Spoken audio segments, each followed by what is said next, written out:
What's up, everybody? Welcome back to another Heroclix video. We are in the Empyre super rare review portion of the set. There are 6 more figures that I think are worth looking at. So let's just jump right to it. All right, the first one here we have Mar-Vell number 59A. Keep in mind, these are just going to be super rares, not the primes, because that's going to be in a separate video. He has the Cosmic Energy, Team Ability, Shield, Team Ability, 125 points, 7 range, double bolt. He's a captain, and he has 2 traits. The first one is the Kree Skrull War. Free, choose an opposing character within range. The chosen character can't use super senses or shape change when targeted by Mar-Vell and friendly sidekicks this turn. That's amazing. Might be one of the best traits out there. Reminds me of Bullseye from Web of Spider-Man, because I hate super senses, I hate shape change, so this guy stops it. Note that the choosing of an opposing character within range does not require him to see them, target them, or anything. They just have to be within 7. They could be behind a wall, behind 3 guys, whatever. They will not be able to use super sense or shape change by him or sidekicks. That's good, because then he can running shot and shoot them after. And then he has the Return of Mar-Vell, which is basically a living legend. The first time he would be KO'd, instead turn him to click 8, then roll a D6 and heal him equal to half the result. If he's 125, it's heal the actual D6 result. I'm looking at him at 125 because at the lower point, I don't think he's as strong, because he's a beat stick at this point value. Pen Blast with 4 damage. He has leadership, and when he uses succeeds, he can make a Kree soldier instead. This guy's an all-around good piece to at least look at because of that trait, the super senses shape change thing. If you want to play him at the lower point value just to use that trait, it might be worth it. But then you also have to keep in mind that you are going to be playing some sidekicks, which is why I think the higher point value might be better. Because if you're not playing a bunch of sidekicks, at least he'll be able to attack them using his running shot for quite a while, right? And he does have double bolt with Pen Blast, so he can hit multiple people just in case. Avengers, Cosmic, Kree, Negative Zone Soldier, all solid keywords. Nothing else to really say about this other than he's a living legend guy that has a great trait.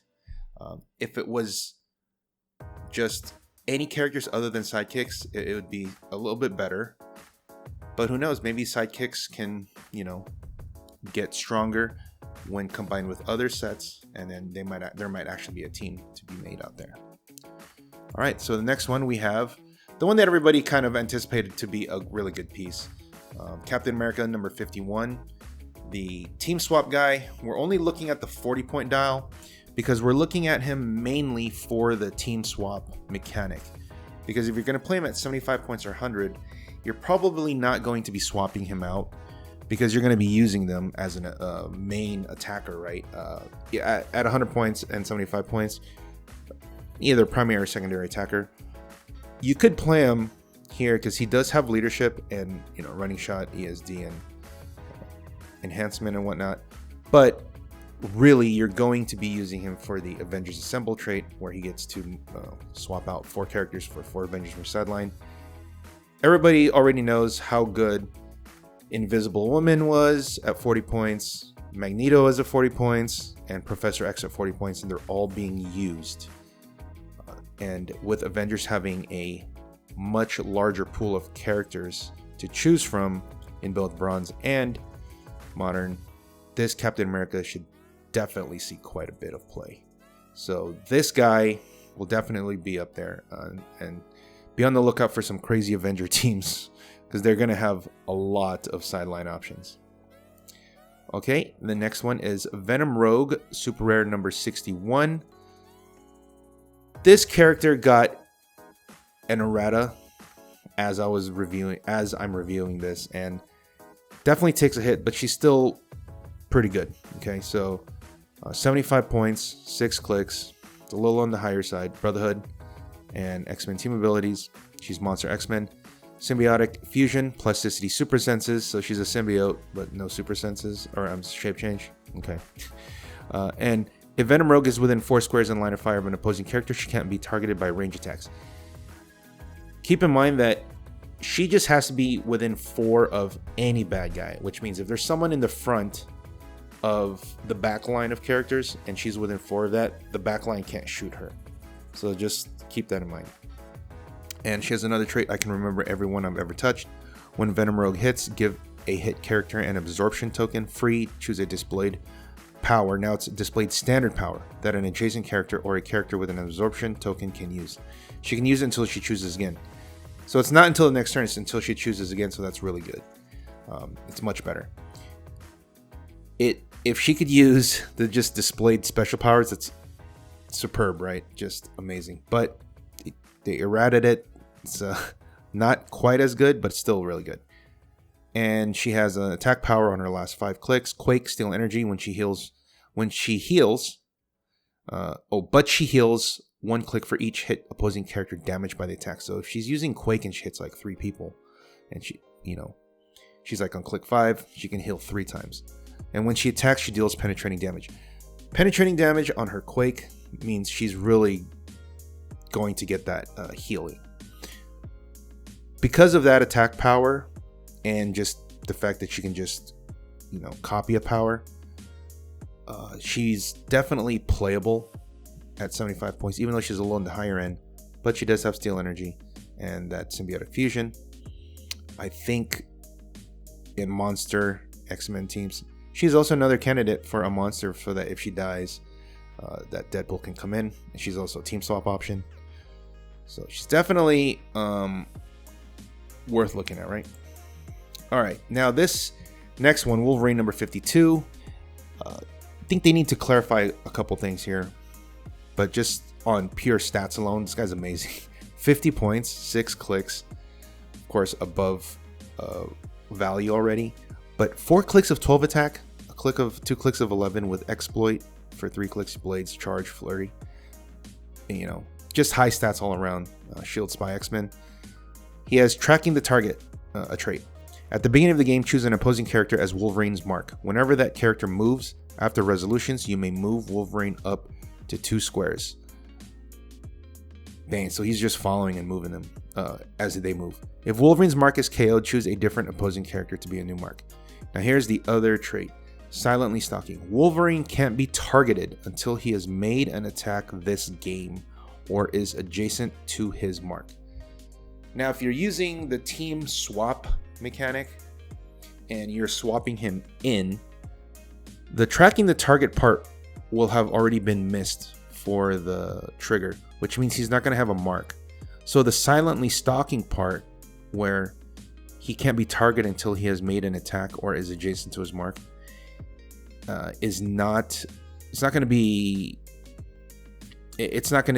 come into play. The second part, the adjacent to his mark part. Basically, he makes an attack, then you can attack him. That's the only way, because the mark will not have been chosen. And that's only if he gets swapped in past that trigger, right? Obviously, if you're not in the if he's not in your main force. And then he has another trait, I heal, do you. When Wolverine hits after resolutions, he may use regen as free. That part is pretty crazy. If he's in click 3, 4, 5 and he hits, he can regen, he can heal 2, 3 clicks. That's this guy might be one of the better, not Sky Tyrant level, but this guy will be tough to deal with. It's high stats, just an all-around great piece, I think. And obviously he's an X-Men, so you can use the team swap thing. I'm always going to say that now when there's an X-Men thing, just to cover my tracks. Okay, the next one is kind of a fringe piece. Quoi? I don't know. Quoi. Number 55. 200 point dial I'm looking at. 11 clicks. He has the Death Blossom Sprouts. At the beginning of your turn, generate a Katati plant hindering terrain marker within 6. Then count the number of the Katati plant markers and perform the listed effects. 2+, generate a warrior. 4+, those warriors get +1 attack and defense. 6+ Quoi can use regen. Only if it occupies a Katati plant marker, and 8+ deal 1 unavoidable damage to all opposing characters occupying one or more or adjacent to one or more Katati plant markers. And then he has Charge Flurry Stealth for first 3 clicks and then middle 3 clicks. He has a move and attack the whole dial, high stats, cosmic energy. Just overall like a tentpole, the big time tentpole. But the interesting thing to note here is the Death Blossom Sprouts are kind of cumulative. So by turn 4, you'll trigger the Katati Warrior Bystander, and then you'll have the +1 attack and defense because you'll have 4. So the 2+ will trigger and the 4+ will trigger. And then when you get to turn 6, the 6+ will trigger, so he can also use regen on top of the other 2. And then when he gets to 8, it's all there. This is contingent on getting to turn 8 because that one unavoidable damage is relevant and could be game breaking because since it's the beginning of your turn, you generate.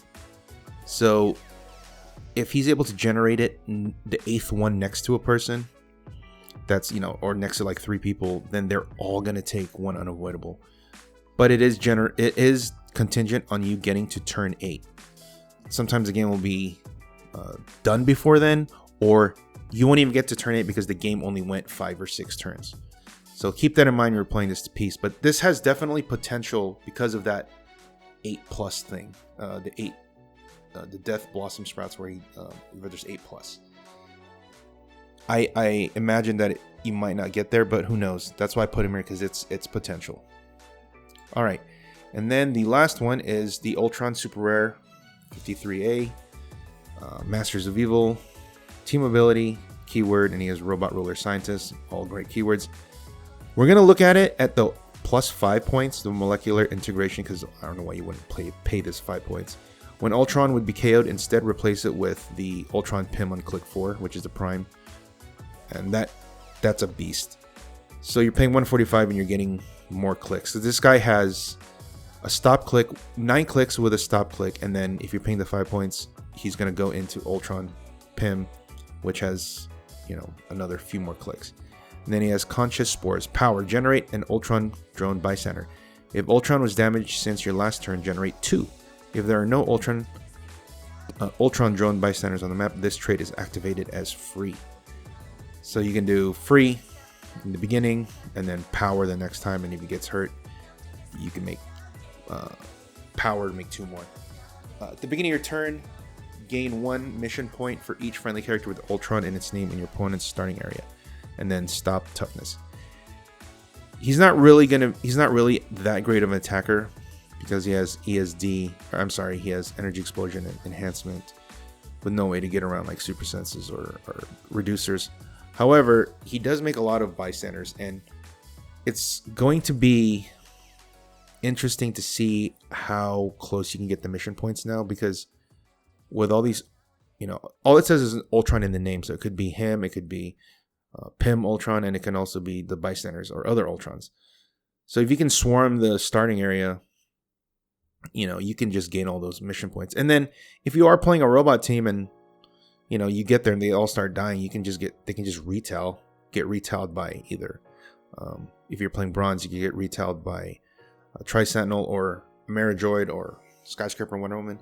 Who knows? But the fact that he makes bystanders that actually do stuff, and that it's hard for him to die because he's 9 clicks with reducers all the way through.